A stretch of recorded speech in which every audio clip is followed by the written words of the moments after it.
পুলিশেরও যদি 1% শিথিলতা থাকে তবে কড়া পদক্ষেপ করা হবে। পুলিশের ভূমিকা নিয়ে সিদ্ধিনাথ গুপ্তাকে 72 ঘন্টার মধ্যে রিপোর্ট দেওয়ার নির্দেশ দিয়েছেন মুখ্যমন্ত্রী শুভেন্দু অধিকারী। বারুইপুরে ধর্ষণ খুনের ঘটনায় পুলিশ প্রশাসনের কোনো শিথিলতা বরদাস্ত করা হবে না। এসপি অফিসে পুলিশ আধিকারিকদের সঙ্গে বৈঠকের পর জানিয়েছেন মুখ্যমন্ত্রী শুভেন্দু অধিকারী। মঙ্গলবার দুপুরে বারুইপুরের এসপি অফিসে গিয়েছেন মুখ্যমন্ত্রী। সেখানে নির্যাতিতার পরিবারের সঙ্গে কথা বলেছেন তিনি।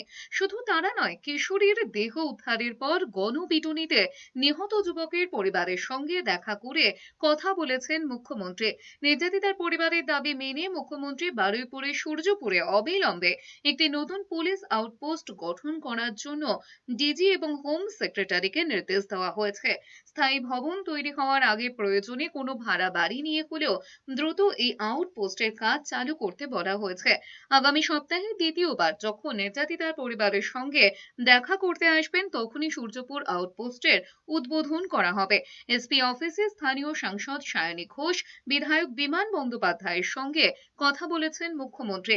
তারাও সরকার এবং পুলিশের পদক্ষেপে সন্তোষ প্রকাশ করেছেন। বিজেপি 3 বিধায়ক গোসাবার বিকর্ণ নস্কর, রূপা গঙ্গোপাধ্যায় এবং দেবাশিস ধর মুখ্যমন্ত্রীর সঙ্গে দেখা করেছেন। আমি ডিজিপিকে 72 ঘন্টা টাইম দিয়েছি।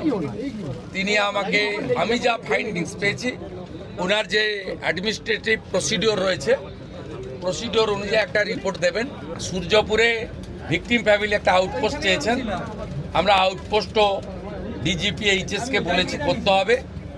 প্রয়োজন হলে রেন্টাল বাড়ি নিয়ে এক্ষুনি চালু করতে হবে।